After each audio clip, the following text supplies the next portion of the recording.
Thrill TV के मोअज़्ज़िज़ दोस्तों, मैं हूं मोहम्मद साकिब और आप तमाम देखने और सुनने वालों को अस्सलाम वालेकुम। नाज़रीन, सूरज के गिर्द 8 सितारे मौजूद हैं। ज़मीन इनमें से एक है। ज़मीन सूरज से 149 मिलियन किलोमीटर दूर है। ज़मीन से पहले सूरज के करीब 2 और सितारे भी मौजूद हैं। पहले सितारे का नाम मरकरी है, जबकि दूसरे सितारे का नाम वीनस है। मरकरी सूरज से तकरीबन 50 मिलियन किलोमीटर दूर है, जबकि वीनस 108 मिलियन किलोमीटर दूर है। सूरज की रोशनी को ज़मीन पर पहुंचने के लिए 500 सेकंड लगते हैं। सूरज की रोशनी में 6 अलग अलग तरह की रेडिएशन मौजूद होती हैं। जब ये रेडिएशन ज़मीन से टकराती हैं तो इन रेडिएशन का 70% हिस्से को ज़मीन एब्जॉर्ब कर लेती है, जबकि बाकी 30% रेडिएशन को स्पेस की तरफ रिफ्लेक्ट कर देती है। स्ट्रेटोस्फेयर के अंदर ओजोन लेयर मौजूद है। स्ट्रेटोस्फेयर का एरिया ज़मीन से ऊपर 15 से 40 किलोमीटर के दरमियान मौजूद है। ओजोन लेयर की तह 0.12 इंच मोटी होती है, जो कि 30% रिफ्लेक्ट होने वाली सोलर रेडिएशन को आसानी स्पेस की तरफ जाने देती है।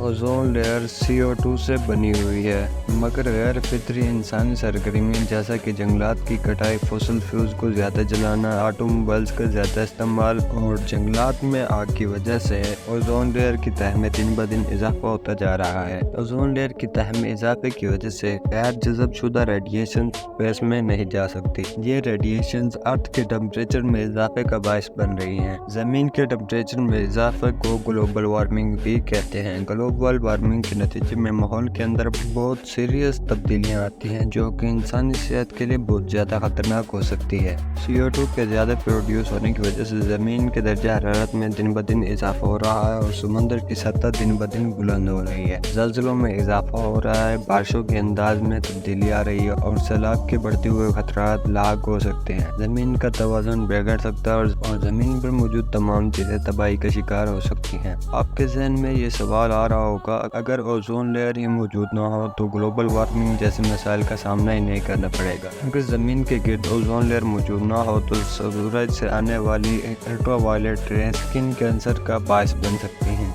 इसलिए खला में CO2 का होना लाजमी है, क्योंकि CO2 एक शील्ड की तरह काम करती है और हमें स्किन कैंसर से बचाती है। ग्लोबल वार्मिंग को कंट्रोल करने के लिए हमें 3 एहतियाती तदाबीर को फॉलो करना होगा। नंबर 1, ऑटोमोबाइल से इलेक्ट्रिक व्हीकल की तरफ शिफ्ट होना होगा। नंबर 2, फॉसिल फ्यूल का बहुत कम इस्तेमाल करना होगा। नंबर 3, जंगलात में इजाफा करना होगा।